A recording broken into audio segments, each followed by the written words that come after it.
not X. Okay, it is what it is. Right. I'm not going to worry about that too much.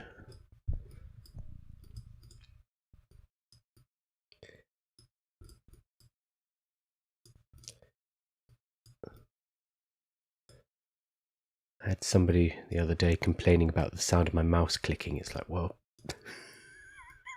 can't do that much about that, my friend. It is what it is. Okay, awesome. So let's kick off. Good morning, everybody. It is Thursday, the 26th of February. We are going to be running through the latest AI news of the day, and we have a doozy today. I put out a number of videos yesterday about the current ongoing or potentially finalized struggle between Anthropic, the creators of Claude, and the Pentagon, or the Department of War over in America. So the background of this was last summer, Anthropic and 3 other AI companies, we can't let them off the hook. Anthropic signed a deal with the Department of War. We think it was around 200 million. That seemed to be what each of those deals was worth, to help work out how AI could be used inside of the Pentagon, inside of the Department of War. There was some concern when Maduro, the former leader, was forcefully removed, kidnapped, I'm not sure what term we're using, from his country by America, and apparently Claude and Anthropic was part of that movement. It had been used inside of planning and carrying out that action. So Anthropic at the time were like, we're not very happy about that. This has progressed over the last couple of months into a point where Anthropic have basically said there are 2 red line issues that we refuse to allow our artificial intelligence to be used for. We won't help you develop. And they were the use of autonomous weapons.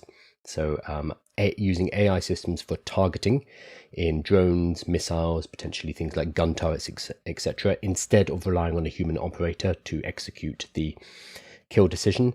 And the use of artificial intelligence in domestic surveillance, so surveillance inside of the US. Anthropic said these are red line issues. We don't want to have anything to do with these. This supposedly was not the root cause, but it probably was, of a spat between the Pentagon and Anthropic. And earlier this week, we heard that the Pentagon were saying, if you do not comply by Friday, then we are going to declare you a supply chain risk. If you are declared a supply chain risk, you are basically blacklisted. And American companies who have any dealings with the US government can't work with you. And by association, any other company that does work with you is going to be, well, there will be punitive actions against them, or other people won't want to be associated. There is a guilt by association. So normally, supply chain risk is used on foreign companies like Huawei, Kaspersky, for example. These were famous examples before because they're linked to potential state actors in China and Russia. Never been used on a domestic company before, but the Department of War or the Pentagon was saying, we're going to use this and we're going to declare you a supply chain risk. It looks like Anthropic have folded. I don't blame them for this. I don't think there was much else they could do in this situation. And it looks like they have said, okay, fine, we will do what you want us to do. So this happened about 12 hours ago. Anthropic ditches its core safety promise in the middle of an AI redline fight with the Pentagon. Now, we don't necessarily know that they've dropped their safety promises as a result of this fight, but it looks, I mean, the timing suggests that yes, 100%, this is a day before the deadline with the Pentagon, a day before the Pentagon vowed to perform some kind of action that would harm or potentially even remove Anthropic from America, or from being able to operate in America. So suddenly, and I'm sure this is connected, they have dropped their safety policies. They have downgraded them, and we'll look at exactly what they've done. But let's have a look at this first. So Anthropic, a company founded by OpenAI exiles worried about the dangers of AI, is loosening its core safety principle in response to competition. I'm not sure about that. Instead of self-imposed guardrails constraining its development of AI models, Anthropic is adopting a non-binding safety framework that it can and will change. In a blog post Tuesday outlining its new policy, I don't know about that. Was it Tuesday? Okay. Anthropic said shortcomings in its 2 years responsible scaling policy, RSP, could hinder its ability to compete in a rapidly growing AI market. The announcement is surprising because Anthropic has described itself as an AI company with a soul. It also comes the same week that Anthropic is fighting a significant battle with the Pentagon over AI red lines. Yeah, so I think this is much more related to the Pentagon fight that they're having more than their competitors. They are having a hell of a week, and I feel for anyone. I've talked to a couple of people at Anthropic actually and said, hey, yeah, you okay? Because at the beginning of the week, they released the information about the distillation attacks coming from the Chinese labs. So DeepSeek, Moonshot, and Minimax. They were accusing the Chinese labs of distilling Claude and using it to train their new models. I did a whole live about that and how the numbers didn't really add up for me. Distillation attacks were very small if that was the case. But still, that was at the beginning of the week. Now, at the end of the week, they've got this deadline, which looms tomorrow on Friday, that if they do not comply with the Pentagon, they're potentially going to be called a supply chain risk. So they are having one hell of a week. So I feel for the people who are working at Anthropic right now. So I think that this shift in a responsible scaling policy is not to do with competition, but to do with the Pentagon. That is a much larger risk, and if it's to do with competition, you would hold back a little bit and you would release this another week when you are not, trying to fight China and the Pentagon at the same time. It's already a busy week, let's put it that way. The announcement is surprising. Here we go. The policy change is separate and unrelated to Anthropic's discussions with the Pentagon. I doubt it. According to a source familiar with the matter, I doubt that very much. Defense Secretary Pete Hegseth gave Anthropic CEO Dario Amodei an ultimatum on Tuesday, the day that they updated their policies, to roll back the company's AI safeguards or risk losing a $200 million Pentagon contract. It's worse than that because they are risking being called a supply chain risk. So it's not just about the money. They could cease to operate in America, which would be game over, basically. The Pentagon threatened to put Anthropic on what is effectively a government blacklist. The company said in its blog post that its previous safety policy was designed to build industry consensus around mitigating AI risks, guardrails that the industry blew through. Yes, they did. Anthropic also noted its safety policies was out of step with Washington's current anti-regulatory political climate. So this CNN article is saying, oh, it's unrelated. This has got nothing to do with the Pentagon. Bullshit. Absolute nonsense. Come on. Anthropic's previous policy stipulated that it should pause training more powerful models if their capabilities outstripped the company's ability to control them and ensure their safety, a measure that's been removed in the new policy. Anthropic argued that responsible AI developers pausing growth while less careful actors ploughed ahead could result in a world that is less safe. I agree. I agree with this. Anthropic have always put forward this idea that, if it starts getting out of hand, then we need to stop, we need to pause. That only works if that is done unilaterally. So if Anthropic pause, fine. OpenAI and xAI and Google, they'll just continue and they will do their thing and Anthropic will cease to be relevant. So that is not actually an option for Anthropic. If they manage to get all of the American labs to unilaterally agree, fine. Google, xAI, Anthropic, and OpenAI, they stop training their models. Fine. That's great for Beijing, because Beijing will just continue to train their models. This is not something that can be done unless everybody globally unilaterally agrees. Would that be a good idea? Yeah, probably. Is that feasible? Is that practical? No. No, it is not. So this is Anthropic coming in line with the realities of the situation, but again, the fact that they did this the day after they were threatened by the Pentagon with a Friday deadline means that there's no way that this is not connected to that current fight. As part of the new policy, Anthropic said it will separate its own safety plans from its recommendations for the AI industry. Anthropic wrote that it had hoped its original safety principles would encourage other AI companies to introduce similar policies. This is the idea of a race to the top, the converse of a race to the bottom, in which different industry players are incentivized to improve rather than weaken their model safeguard and their overall safety posture. So they thought that they could inspire other companies to be as they were, to focus on the ethics, to focus on the safety and the guardrails and the regulation and the governance of artificial intelligence. That was not the case. And Anthropic are now saying, okay, we get that. So we can also not play that game anymore. So we're going to have to loosen our safety regulations. The company now suggests this hasn't played out. In a statement to CNN, an Anthropic spokesman described the updated policy as the strongest to date on the level of public accountability and transparency. Okay, but what about the other levels?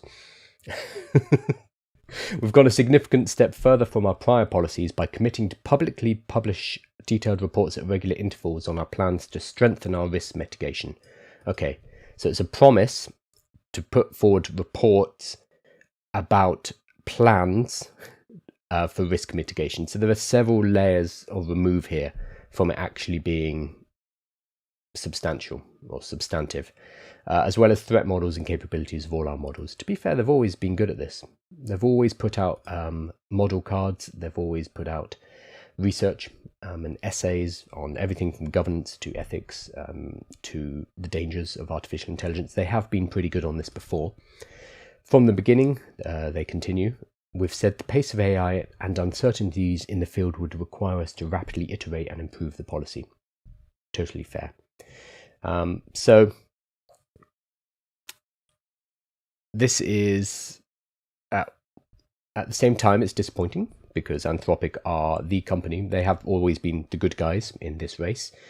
It is also not unexpected because you can't actually compete whilst everyone else is unshackled, especially China, as they saw earlier on in the week with the supposed distillation attacks. Again, I don't know about the scale of those distillation attacks. I don't know whether they were legit.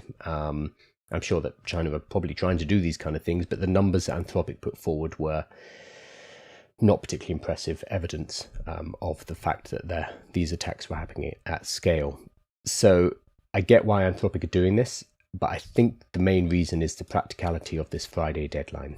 The fact that tomorrow, if they do not bow to the Pentagon, if they do not allow their AI to be used in the Pentagon for what the Pentagon wants, which is, again, autonomous weaponry, missiles, drones, guns that can target and execute without human intervention. Scary, because AIs are stochastic. AIs make mistakes. AIs can't tell you whether or not you should take your car to a car wash when it's 500 meters away. Rig that up to a weapon, and there are going to be mistakes. There will be mistakes. There's no way around that.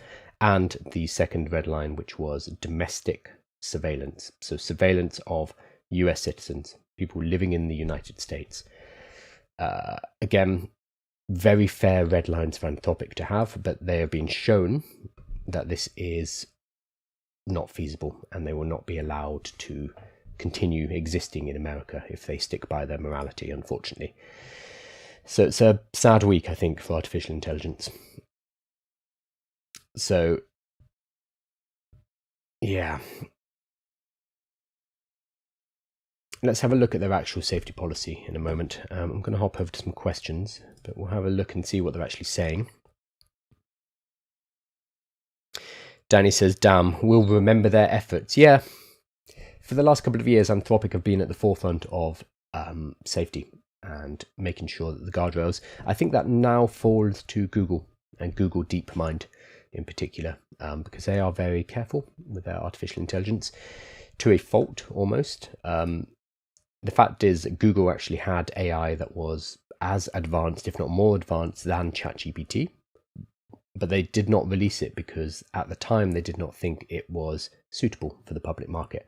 OpenAI built ChatGPT and they're like, sod it, let's go, we ride. And they just got it out and managed to gain a march on Google.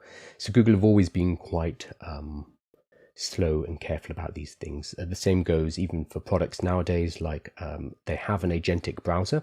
So you can use Gemini inside of Chrome. You can allow it to take over in the same way that ChatGPT have Atlas, and then there's Comet, Deer's company, and various other agentic browsers. Those agentic browsers just launched, didn't worry too much about the safety, didn't worry about prompt injection, didn't worry about how wrong that could go.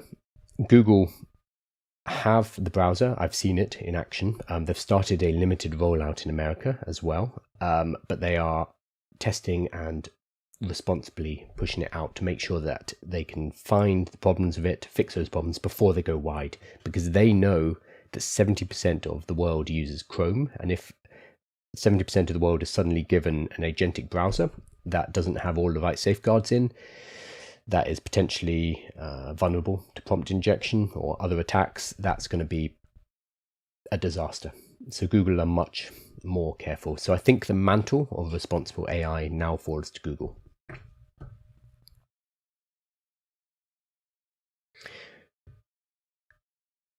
Yeah, Anthropic was too delusional about their mission. Yeah.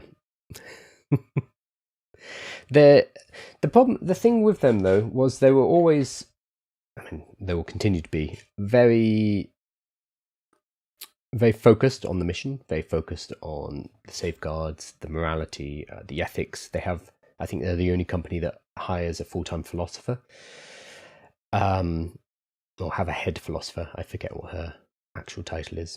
So, but at the same time, they were releasing good models. They were pushing forward, and so there was always a little bit of a disconnect between what they were saying and what they were doing, because their models were also capable of doing great harm.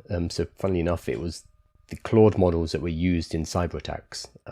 It was Claude and what's the other one? This one, the accidental hacker. I'll talk about this a bit later.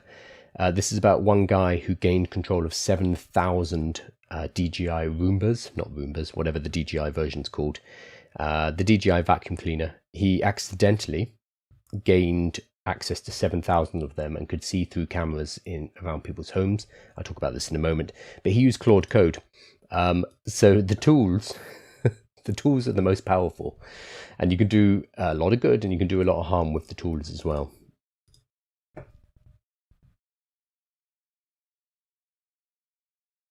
Yeah, decision support systems. Exactly, Doug. It's targeting. So what do they call it? They call it kinetic, physical kinetic. No, kinetic. It's got a euphemistic name. Let me find out what it's called. No. It should be in this CNN. Let me find if it's they use this. Oh, can't find it. Anthropic, Pentagon.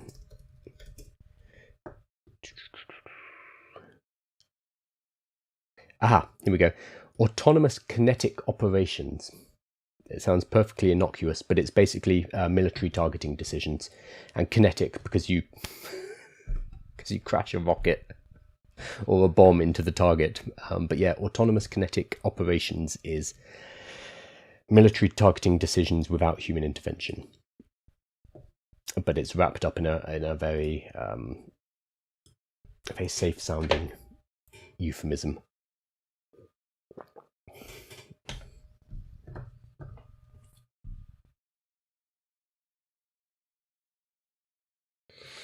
I do need to not let Google totally off the hook though, because I'm saying that Google will probably be the ones who take the mantle. It has to be said that Anthropic are one of 4 AI companies that signed a deal with the Pentagon last summer, so summer 2025. So Anthropic are the ones who are kicking up a fuss. They have declared their red lines. They've been told by the Pentagon to fall in line or be declared a supply chain risk. And now it looks like they have crumbled and everything is going to proceed. There were 3 other companies.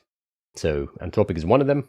3 other companies who we have not heard anything about. We have not heard them kicking up a fuss. We have not heard the Pentagon having an issue with them. That suggests either they haven't been asked to do things that they find against their ethics. So maybe they haven't been asked to do autonomous kinetic decision making. So drones that can use AI to target and destroy targets. Maybe they haven't been asked that, or they have been asked these questions. They have been asked to work on these projects and they have agreed. And those companies are Google, OpenAI, and xAI. xAI, creator of Grok, owned by Elon Musk. We haven't heard anything about those 3. So we don't know what they've been asked to do. We don't know what they've been asked to work on, what they've said yes to, what they've said no to. But the fact that the only public fight right now is between Anthropic and the Pentagon does tell us something.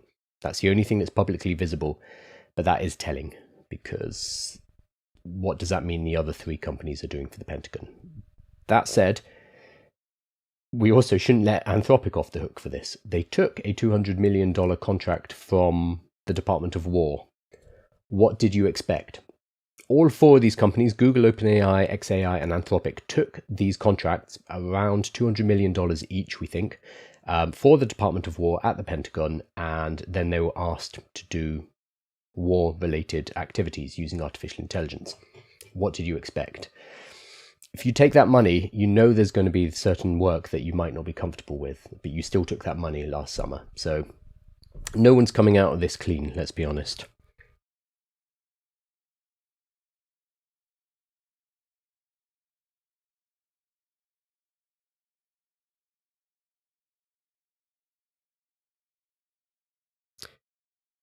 Our incentives have officially aligned with human extinction.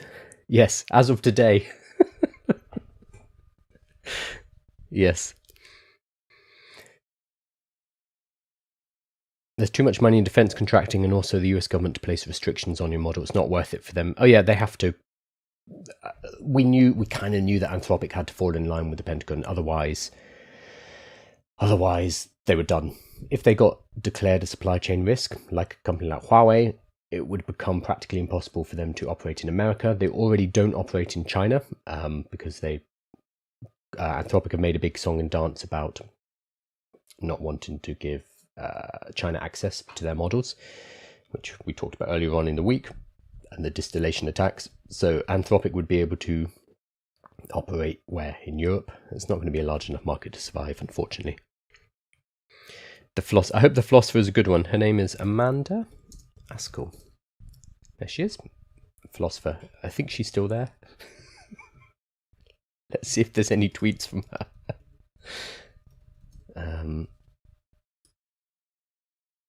Let's see. Yeah, I don't know what her reaction is to the... She hasn't tweeted for all week. Probably for the best.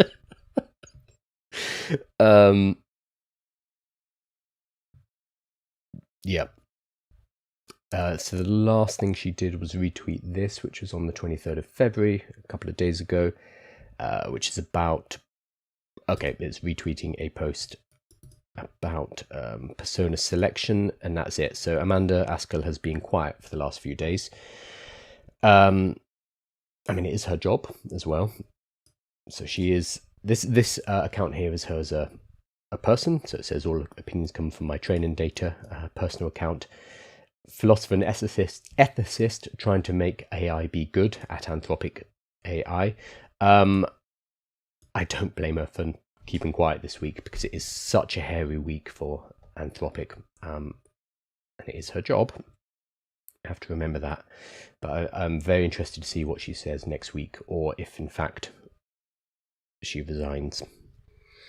And then there's a question of, well, do we want people like her on the inside trying to make this better, or should they be resigning like, was it 2 weeks ago? One of the kind of lead safety researchers at Anthropic resigned. He said, I can't deal with what they're doing, and I'm out. So that's a decision a lot of people are going to have to make.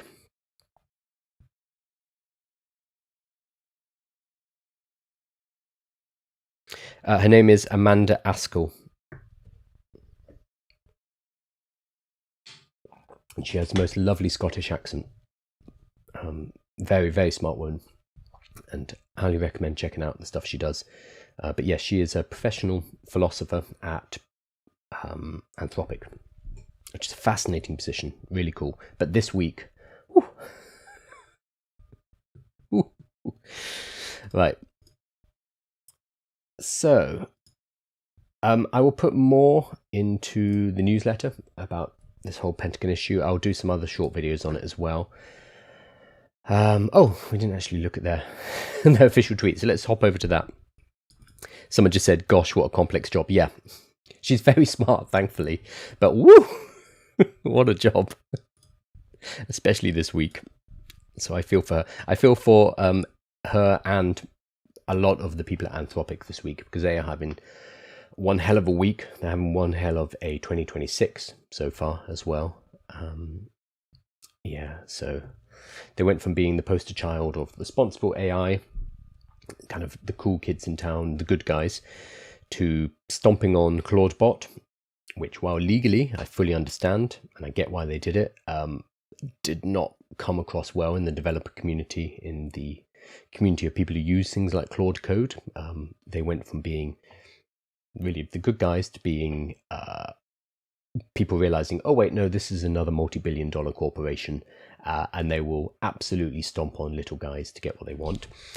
And then they had the Chinese distillation attacks over the last couple of weeks, announced on Monday, and now they have this ongoing saga with the Pentagon, which it looks like they've just crumbled on, and they have updated their responsible scaling policy as a result of this. CNN is saying, oh, it's got nothing to do with the Pentagon argument. This is to do with competition. And that's apparently what spokesman at Anthropic was saying. I call bullshit on that. This is 100% to do with the threats from the Pentagon. So let's have a look at these. So we're updating our responsible scaling policy to a third version. Since it came into effect in 2023, we've learned a lot about RSPs, responsible scaling policies, the benefits and the shortcomings of them. This update improves the policy, reinforcing what worked and committing us to ever greater transparency.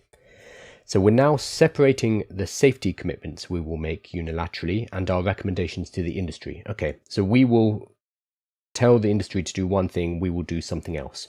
So previously those were in lockstep. No longer. So we're also committing to publish new frontier safety roadmaps with our detailed safety goals. Okay, fine. And risk reports that quantify risk across all our deployed models. Great. Not particularly interested, but that's fine. Okay, and then we'll have a look at the actual documentation. I need to sneeze. Oh, my hay fever has come with a vengeance. The moment it's finally got sunny in the UK, and the moment it got sunny, my hay fever just,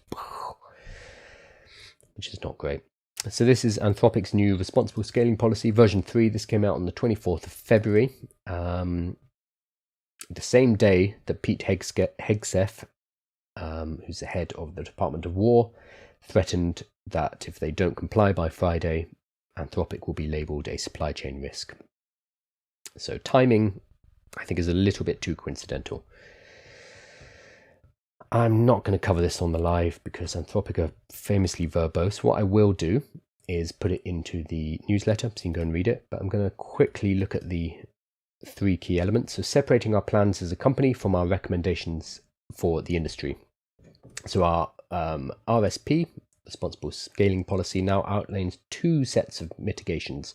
First, the mitigations that we plan to pursue, regardless of what others do. And second, an ambitious capabilities to mitigation map we believe would help adequately manage the risks from advanced AI if implemented across the AI industry. So previously, they were trying to act as a beacon to show what responsible AI could look like so that the other companies could be inspired and follow them. That was that's very optimistic.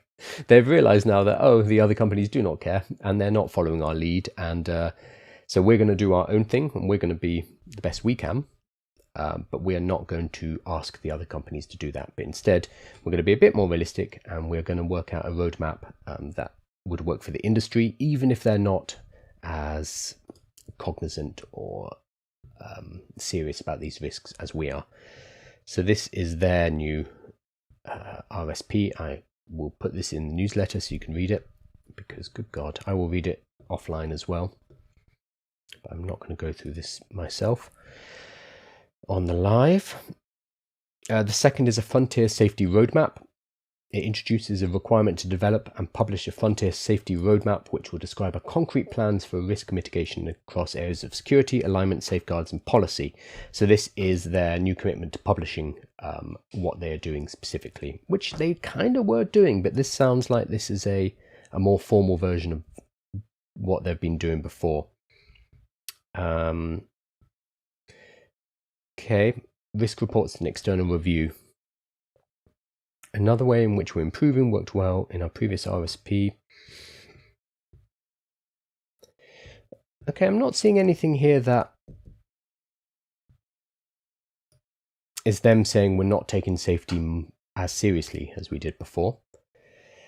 It feels like they are laying the foundations for that. So things like this, it was always planned to be a living document, a policy that had the flexibility to change as AI models became more capable. True, very true. But the fact that they're talking about this kind of stuff it also shows a willingness to flex with the Pentagon, I think. But I'm not seeing anything in here that is literally saying, okay, we're going nuts. Screw you guys, we're going wild. Because I'm seeing that. Yeah, I'm seeing these kind of headlines. Anthropic is dropping its signature safety pledge amidst a heated AI race. I'm not seeing that. I'm seeing Anthropic saying that we need to be a bit more realistic about this, but I'm not seeing any concrete commitments to being less safe. So Anthropic is no longer daring to be quite so different, says Business Insiders. So they said that amid heightened competition and lack of government regulation, it would no longer abide by its commitment to pause the scaling and or delay of the deployment of new models when such advancements would outpace its own safety measures. Where are they actually saying that? I don't doubt that, but we need to find it.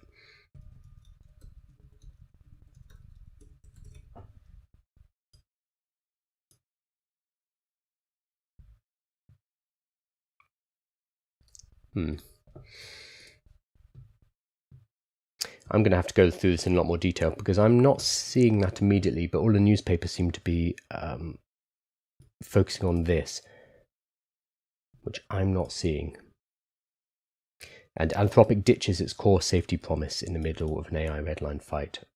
I'm not sure if that's 100% true.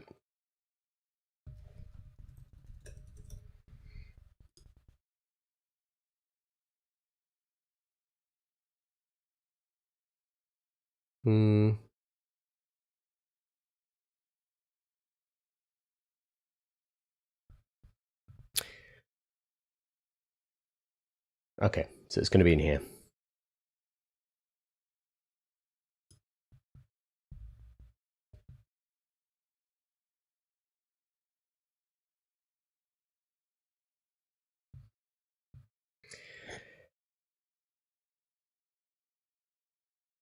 Right, I'm going to have to go through this in detail. I'm not seeing what they're seeing, so I think it's been overblown in the headlines, which is not terribly surprising. But this is very much a developing situation. So I'm going to go through this in detail. I'm not going to do it on the live because it's a bit dull. Instead, I'm going to look at some more interesting stuff. It's also more practical. If I can find it. Here we go. But let me look at some questions first. Oliver says, I registered for your webinar today but can't make it. Will there be a recording? Yes. So I'm giving a webinar tonight at 6 p.m. UK time. If you do want to come, we've sent out a reminder email to the email list, but you can also find it in aiwithkyle.com. If you go to courses and then scroll down to the AI Workshop Masterclass, this is a free training which is on my website anyway, so it's like a 20-minute long video and a bunch of lessons. But if you look here in the middle, there is a sign up for the webinar that I'm giving tonight. So it'd be 6 p.m. UK time, totally free. I'm also giving it next Tuesday and next Thursday, so make sure you come along. I think we have 150 people registered now, which is cool.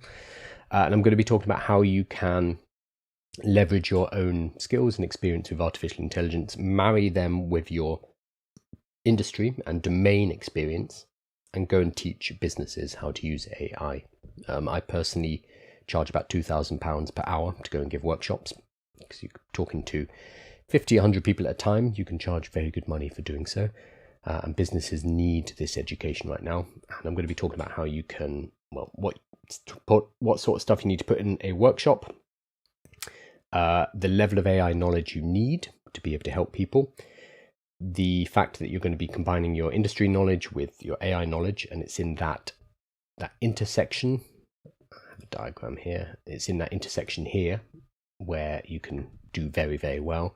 And also talking about public speaking, how you can get good at public speaking and talking on camera, talking on stage, and how to find clients. So that is all going to be tonight. If you go to aiwithkyle.com and then head to courses, then down to AI Workshop Masterclass. You can find the details. Did I set that? I should. Oh, I'm an idiot. If you go to aiwithkyle.com/webinar, that will take you directly to the webinar sign up page. I thought I must have set up something like that. Because that's a lot easier.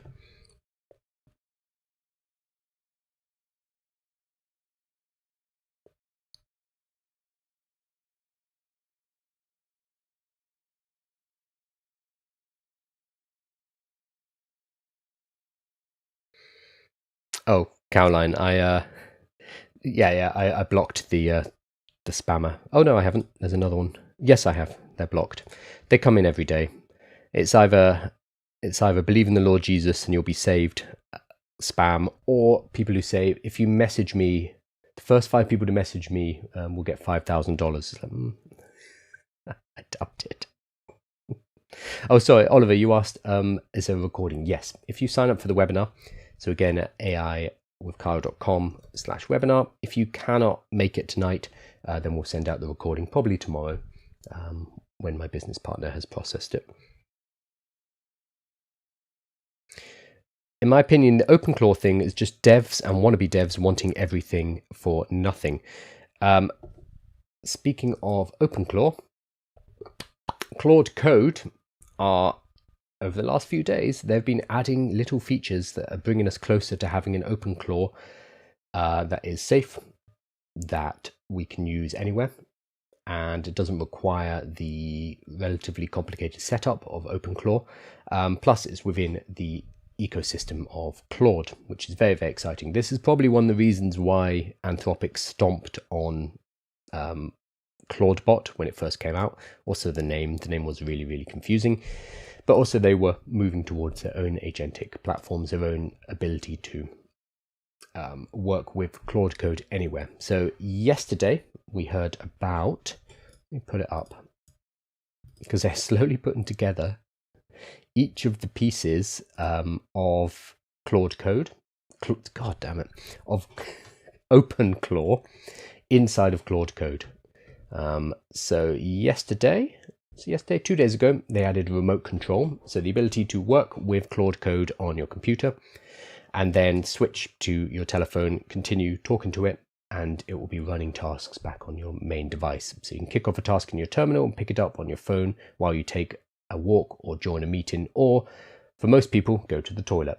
Claude keeps running on your machine and you can control a session from the Claude app or Claude, the web version. So much like Open Claude, you have a persistent session that is always running and you're able to send it messages and continue working with it even when you're not at your computer. That was one of the big unlocks with Open Claude, was the ability to work with it through Telegram, WhatsApp, Discord, Slack, and it just made it feel much more like a team member, somebody that you were just sending messages to and they were getting on with the work. Could you do this before? Absolutely. You could set up these integrations before. Open Claude just made it a lot easier, and Claude Code has now made it even easier by integrating it straight into Claude Code. And then today we have a new one, scheduled tasks. So Claude can now complete recurring tasks at specific times automatically. A morning brief, weekly spreadsheet updates, Friday team presentations. 90% of the people that I knew who were using Open Claude were basically just using it for this. They were using it to give them a kind of a morning summary of, hey, this is what your emails say. These are the things you should be doing today. Here are some reminders for birthdays, whatever. They were just using it as a personal assistant. And that was mainly built on being able to set up a task overnight where Open Claude would go off, do the research, check in where it needed to check in, pull in all of the data, and then compile that into a daily report. Pretty basic stuff. Again, stuff we could do before using a cron job. Most people did not. So Open Claude made it easier. They made it feel natural and easy to do. Claude have just done the same thing. So scheduled tasks. Claude can now complete recurring tasks at specific times. Fantastic. So this means all of those tasks that you've set up that you want running every night or every week, you can now put them into Claude Code. I think Cowork specifically. It's in Cowork. I don't know why it's only in Cowork. But it will now act in the same way. So it brings it closer to this idea of this persistent autonomous assistant that is just kind of doing stuff for you. Because a lot of the autonomy inside of Open Claude was basically this, the fact that you could schedule things. So even things like Alex Finn, who's been pushing Open Claude a lot, he kept doing these viral posts where it's like, oh, I woke up this morning and my Open Claude has built itself a face, or now it has a voice and it's able to talk to me. That's because he set up a task, which was every night while he was sleeping, think of some way to improve yourself and improve the way that we work together. That was the recurring task that it's doing every single night. So he'd ask it to go and look through their previous interactions and work out how it could streamline that, how it could make their working relationship better. He still set up the intention of the recurring task to get that done. So we can now do this directly in Claude. So it looks like they have looked at Open Claude, worked out what parts people actually want, which is being able to access it anywhere, 24/7, being able to schedule up tasks, and they are just hitting them one at a time and recreating Open Claude, the experience of Open Claude inside of the Claude system.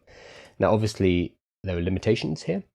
One of the great things about Open Claude is you can connect it to pretty much anything.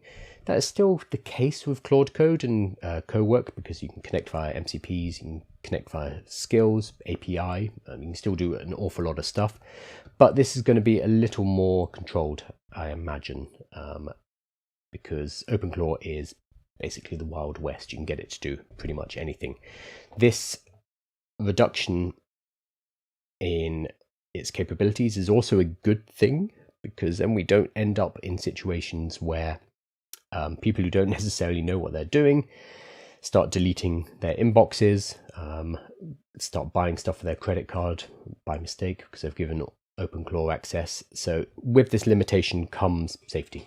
This is always going to be the balance, is between control and safety. If you give more control, there's more chance that something's going to go horribly, horribly wrong. So Claude is just releasing a safer, more constrained version of Open Claude, piece by piece by piece by piece.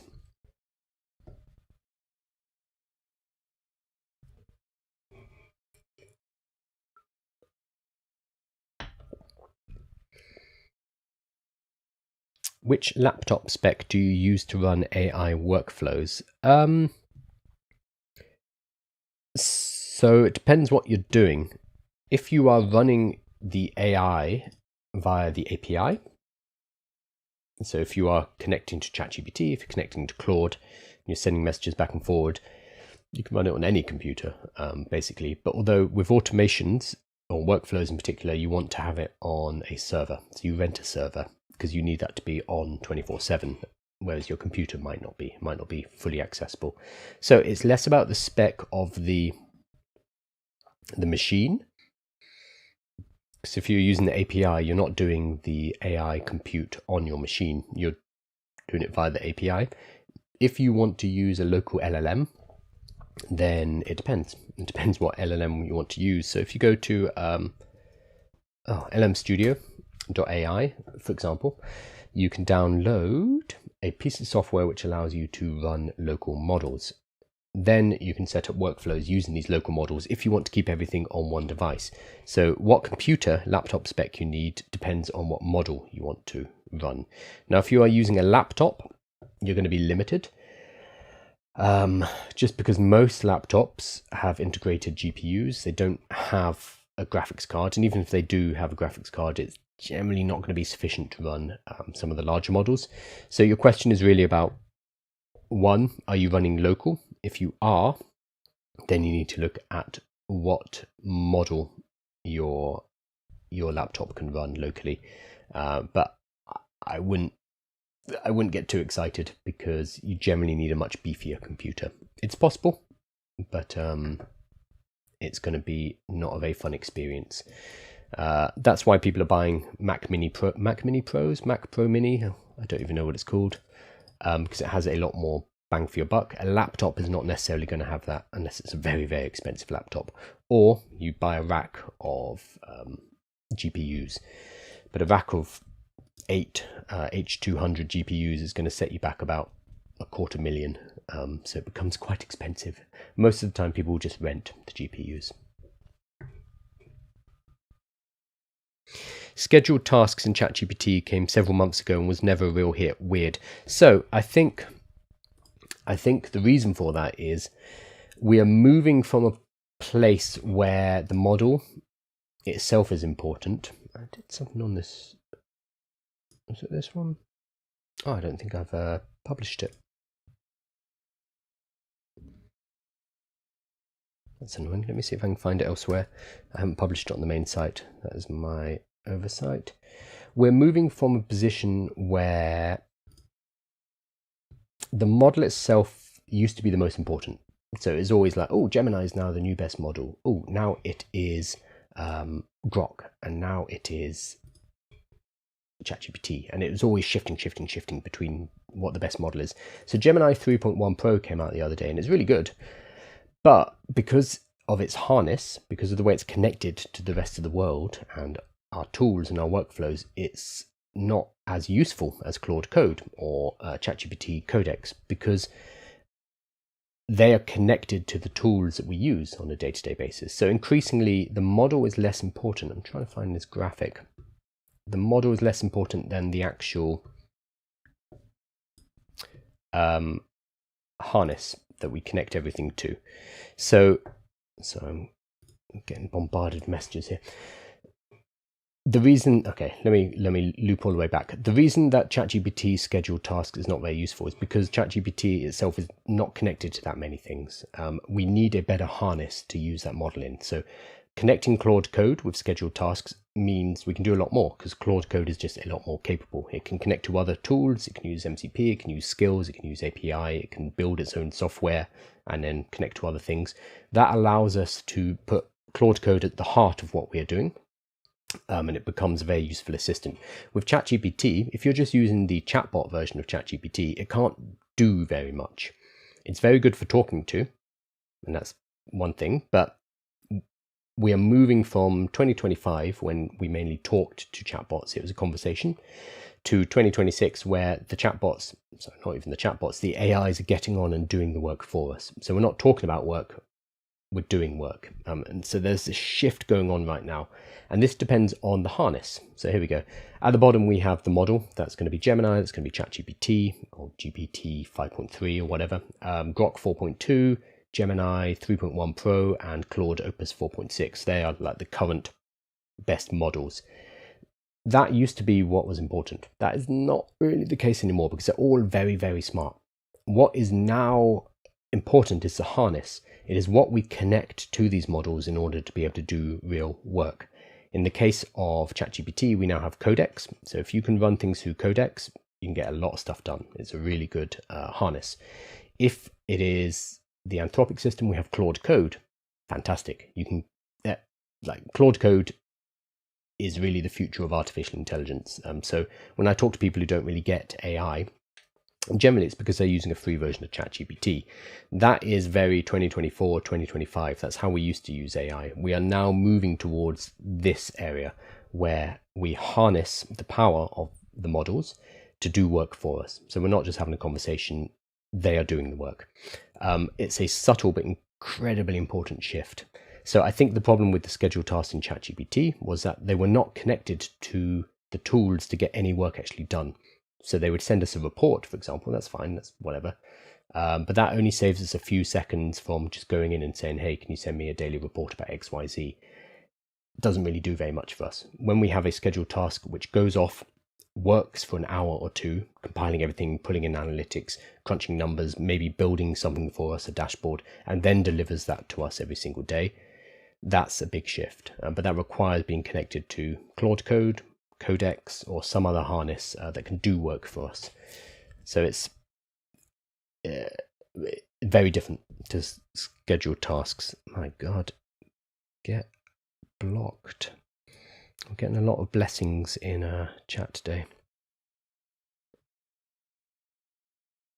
I've tried LM Studio and VLLM. LM Studio is like 2 times faster tokens per second. What am I doing wrong? What do you mean? What you're doing wrong with VLLM? That's strange, because the speed should come from the model. not necessarily the application you're running it through. So LM Studio and VLLM give us like a nice interface, but at core, you're still just kind of running the model. They just help us to run that model. Are OpenAI going to do that connectivity and provide Claude facilities? Yes. So they are moving in that direction with Codex. So the Codex app in particular, which only came out 2 weeks ago. It's only on Mac OS, but it is very, very good. So I've been using Claude Code for the last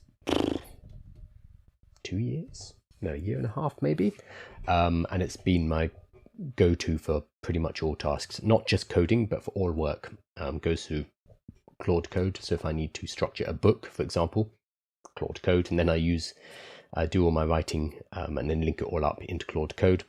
So it can help me with research, so that it can help me with reminding me what I need to do, etc. So I'm still writing the book myself, but Claude Code becomes the kind of the structure and the interface around that task, which is not a coding task. So you can use Claude Code for things that are not coding. Unfortunately, they called it Claude Code, which is a mistake.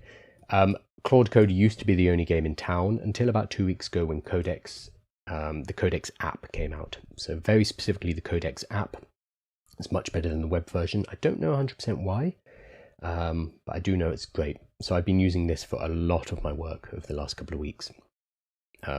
I've been extremely impressed. It's also available on the free ChatGPT plan, and for the next month, there's double credits for everyone as well. So don't sleep on Codex. It is extremely good.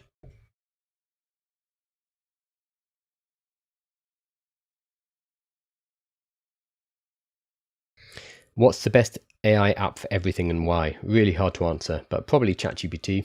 ChatGPT is a good generalist. I use Claude as my daily driver. I use Claude Code for most things. But using Claude Code at scale requires you to have probably the $100 a month plan. I'm on the $200 a month plan. So from a practical point of view, that's not going to be in reach of everybody. It is the best AI that you can use for most tasks, but that comes at a cost. So it's either going to be free version of Claude, if you don't have the budget, or ChatGPT. I personally prefer Claude, but I think ChatGPT is a more generally useful Swiss Army knife because it can do so much more. It can create images, it can create video, it's got a better voice assistant so you can talk to it. It has a lot more bells and whistles than the Claude app. Claude is very good at text, code, that's about it. So it's extremely focused, it's really good for work, but it does not have all of the bells and whistles and general usage that ChatGPT does. So I'd say Claude is much more of a professional app. It's much better for like B2B stuff, and that's why they aim at the B2B market, whereas ChatGPT is much more for a consumer market. That is also why ChatGPT has 900 million users and Claude only has, I think, 30 or 40 million, so tiny compared to ChatGPT.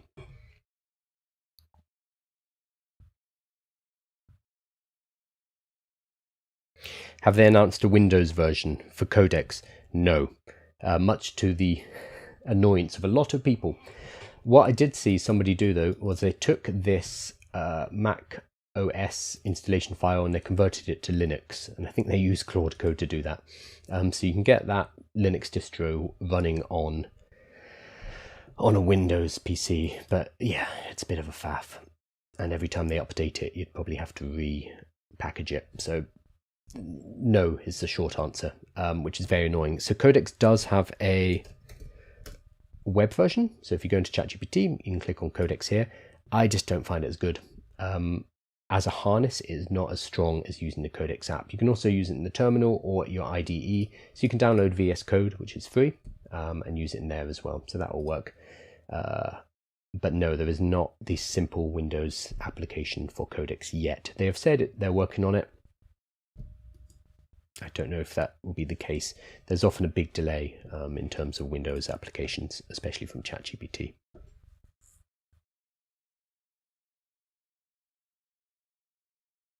I'm loving Google Anti-Gravity at the moment. Yes, let's give a shout out to Anti-Gravity. So Anti-Gravity is from Google. It is basically their version of VS Code. I'm pretty sure it's forked off VS Code, everything is. The best thing about this is it is free. So the individual plan is $0 a month, which is fantastic. And that gives you access to Gemini 3.1 Pro. Cool, they've upgraded that. Gemini 3 Flash, which is pretty good, super, super fast. Claude Sonnet and Opus 4.6. That's really good on a free plan. And GPT OSS 120B. That is the open source version of ChatGPT. So you get access to all of these models on the free plan. So it's kind of hard to beat free. And it's a great tool. So this is from Google. There was talk about them merging it with AI Studio.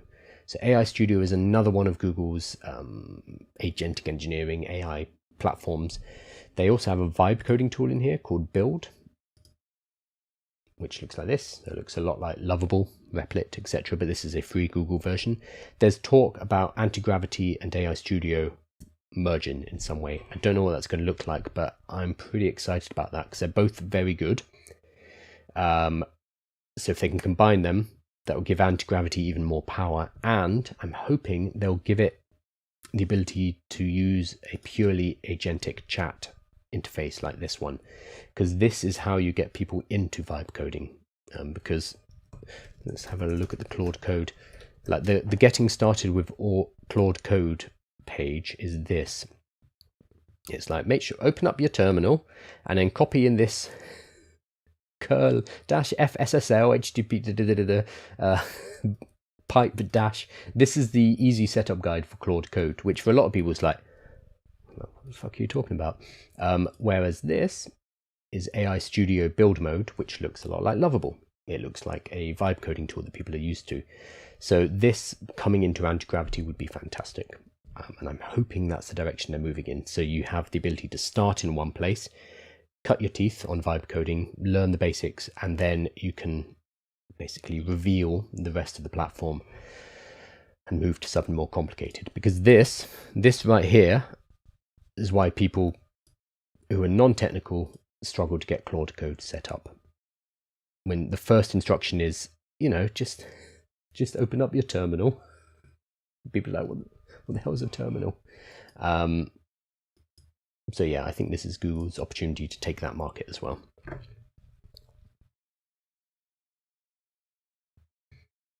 What's the best for research? Actual real statistics plus quotes. Claude, and you stick it into, I always forget what they call it. Is it called deep research? They will have a deep research. Okay, just research. You stick it in research, you put it in the highest model over 4.6, and you put on extended thinking, and then it will go and do high level research for you. This used to be Perplexity, was the best for research, statistics, quotes, etc. But since then, ChatGPT, Claude, Gemini, all of them have added a research module that will actually go and get the best information for you. And for me, it's Claude. It gives me the best results.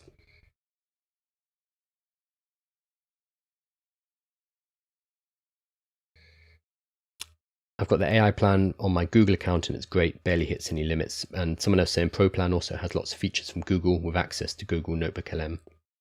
So this is a really good point. If you run a business and you run your email through Gmail, then so your workspace account, it now has access to things like AI Studio, Notebook LM. Here we go. So you have access and it increases your usage. I would struggle to tell you by how much, but I have a Google Workspace account. So I do my emails, I do my business through Google Workspace. That gives you access to all of the various AI tools, and it gives you increased usage as well. This is classic Google. They're not very good at communicating that. So if you do use Google for your business stuff, you probably have all of this anyway, and you're already paying for it. You just haven't been told. How do you personally fact check information produced by ChatGPT? Do you run it through another AI?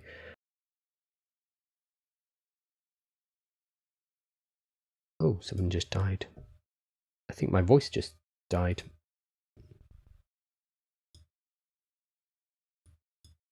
Can you hear me? I just got a whole... Yeah, I think something just died. Ay, ay, ay.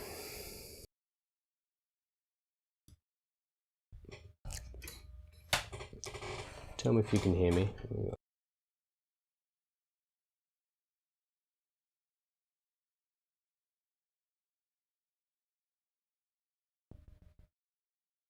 Yeah, tell me if you hear me. There we go. I think that's back. Give me a thumbs up. Thank you, everybody. I think it should be back now.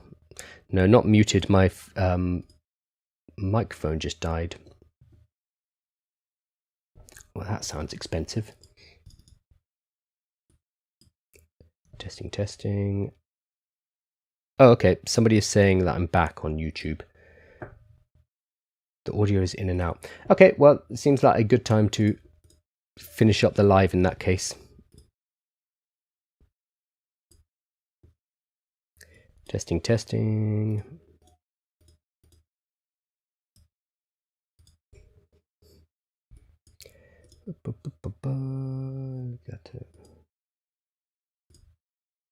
Does it work with this one? I've switched channels to a different microphone. I think I've come back. Well, how annoying is that? Okay, somebody's saying it's back. Thank you. Thank you, Dave.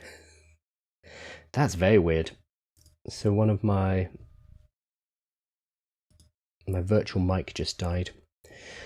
That's new. There's always new live streaming problems to deal with, so yay. I'll deal with that after.